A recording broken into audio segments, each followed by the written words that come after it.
অন্তর্বর্তী সরকারের উপদেষ্টার পদ থেকে পদত্যাগ করেছেন মোহাম্মদ নাহিদ ইসলাম। তিনি অন্তর্বর্তী সরকারের তথ্য ও সম্প্রচার মন্ত্রণালয় এবং ডাক, টেলিযোগাযোগ ও তথ্য প্রযুক্তি মন্ত্রণালয়ের উপদেষ্টা হিসেবে দায়িত্ব পালন করছিলেন।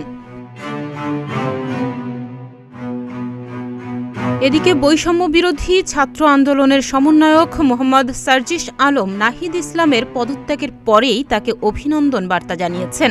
নিজের ভেরিফাইড ফেসবুক পেজে তিনি লেখেন, এ তুফান ভারী, দিতে হবে পারি, নিতে হবে তরি পার, রাজপথে স্বাগতম সহযোদ্ধা।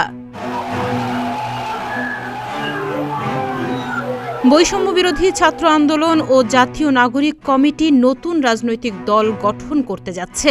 এই দলের নেতৃত্ব দিবেন নাহিদ ইসলাম, যে কারণেই তিনি উপদেষ্টার পদ থেকে পদত্যাগ করেছেন বলে জানা গেছে।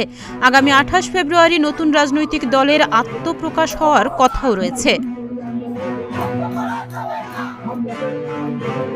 বৈষম্য বিরোধী ছাত্র আন্দোলনে কোটা বিরোধী আন্দোলনের সময় মুখপাত্রের দায়িত্ব পালন করে পরিচিত মুখ হয়ে ওঠেন ঢাকা বিশ্ববিদ্যালয়ের সমাজবিজ্ঞান বিভাগের ছাত্র নাহিদ ইসলাম। ওই আন্দোলনের ধারাবাহিকতায় ছাত্র জনতার গণ অভ্যুত্থানের মুখে 5 আগস্ট আওয়ামী লীগ সরকারের পতন ঘটে। এর 3 দিনের মাথায় 8 আগস্ট ড. মোহাম্মদ ইউনূসের নেতৃত্বে অন্তর্বর্তী সরকার গঠিত হয়। তাহনিয়া ইয়াসমিন, প্রতিদিনের বাংলাদেশ।